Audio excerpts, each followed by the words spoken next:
We finally got the iPhone 15 Pro Max in, and the first test up, as always, is the drop test, where it's going head-to-head against the Galaxy S23 Ultra. Now, the iPhone has two things going for it this year. The headline feature, of course, is Apple went with a titanium frame instead of stainless steel, which is supposed to be even stronger than before, especially compared to the Galaxy's aluminum. But more importantly, titanium allows the iPhone to be significantly lighter, which in the context of a drop test, everything else being equal, less weight translates into less force upon impact. On top of that, the iPhone is still using Apple's specialized ceramic shield on the front compared to the Galaxy's Gorilla Glass Victus 2, and it also has a flat screen on the front compared to the Galaxy's curved display. But with the new phone comes new concerns, and the iPhone has a couple. The edges of this new phone are a little bit rounded, whereas before they were completely flat, so I kind of feel like it doesn't sit as flush with the frame as it did before, and these bezels on the front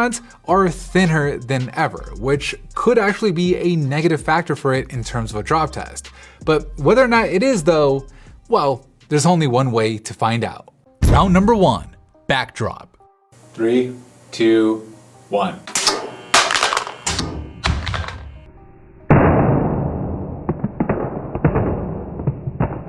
After that backdrop, oh man, the iPhone's rear glass shatters. You can see the initial point of contact here with the cracks spiderwebbing all the way up and across the iPhone. Whereas on the Galaxy, while it also cracked, the damage is mostly contained to the bottom left and the top right corners. Both phones have their camera lenses pretty scuffed up, although a lot of that is just concrete debris with it wiping right off. But either way, the result here is clear, with an easy win for the Galaxy in round number 1. Round number 2, corner drop.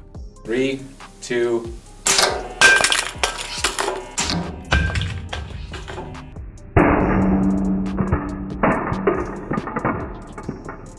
Okay, before we take a deeper look at the results, let's play back that iPhone footage real quick, because it did something I don't think I've ever seen before, with the iPhone's titanium actually creating a little spark as it made contact. But the good news is, despite the theatrics, the titanium itself doesn't look all that bad. In fact, after wiping it off, it looks better than the Galaxy's aluminum, which kinda dug into the concrete. But the thing is, with the iPhone, the rear glass is starting to fall apart though, with a big old chunk of glass missing right there at the point of impact. So this one could go either way. Both phones still are fully functional, but each has its pros and cons in terms of how it did. So I'm just gonna call it a tie in round number 2. Round number 3, face drop.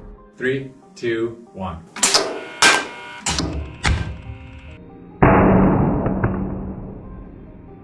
Wow, so chunks of glass flying everywhere after that face drop, where unfortunately both phones shatter. I was really hoping that the iPhone would go back to the days of the iPhone 12 where it was actually able to survive these drops, but it doesn't look like that's the case here. I don't know if it's due to the iPhone having slightly rounded edges this time, or if it's due to the thinner bezels, but the iPhone didn't do well at all, with what looks like 2 major points of damage here, with spiderwebbing then going all over the place. The Galaxy, on the other hand, looks even worse, with a bunch of deep cracks going along its edges, which presumably is due to it having a curved display. But the good news is both phones still remain fully functional, even that in-screen fingerprint scanner on the Galaxy and Face ID on the iPhone. So this is a really close one, but a slight edge for the iPhone in round number 3, bonus round.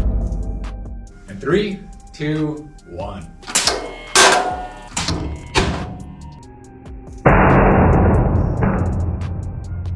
Geez, okay, so the iPhone's rear glass seems to do this every year, where as soon as it suffers any kind of damage, it just begins falling apart on subsequent drops. Whereas on the Galaxy, it looks mostly the same as it did in the last round. After doing our 15-point inspection, both phones still remain fully functional. The fingerprint scanner on the Galaxy still works despite having a small crack through it, and Face ID and even that 5x tetraprism lens on the iPhone still seem perfectly fine. So again, a really close one, but because it held up a little bit better round over round, it's a slight edge for the Galaxy in round number 4. Okay, with all 4 rounds in the books, let's take a look at the scorecard. In the first round, even though both phones cracked, the Galaxy did significantly better than the iPhone. In the second, the two phones each suffered a similar amount of damage. In the third, the iPhone's flat display seemed to give it a slight edge. And in the fourth round, the Galaxy held up just a little bit better than the iPhone did, giving the slight advantage to the Galaxy in this drop test.